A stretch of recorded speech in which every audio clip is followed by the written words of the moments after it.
आज 25 डिसेंबर 1927 याच दिवशी डॉक्टर बाबासाहेब आंबेडकर यांनी महाड येथे मनुस्मृतीचे दहन केले।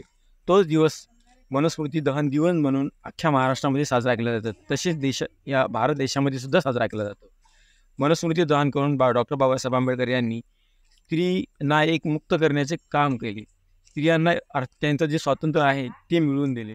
बाबासाहेबांनी सुरू केलेल्या अनेक चळवळी आहेत, त्यातील एक म्हणजे महाड सत्याग्रह। महाड सत्याग्रह नंतर मनुस्मृती दहन केले गेले होते।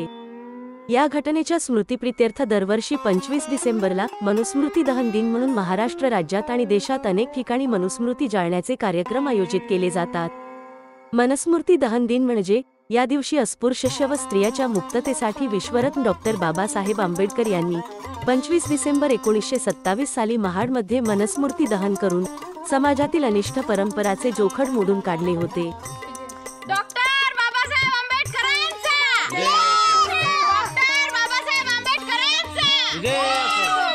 विश्वरत्न डॉक्टर बाबासाहेब आंबेडकर यांचे नातू प्रकाश आंबेडकर यांच्या पक्षातर्फे आज नागपुरात भारतीय महिला मुक्ती दिन साजरा करण्यात आला। तसेच यवतमाळ जिल्ह्यातील महागाव तालुक्यात करंजखेड गावात मनुस्मृती दहन दिन साजरा करण्यात आला। यामध्ये गावातील अस्मिता थोरात व अनेक महिला सहभागी होत्या। उमेश हगेसह सतीश कदम, गल्ली मीडिया, महागाव।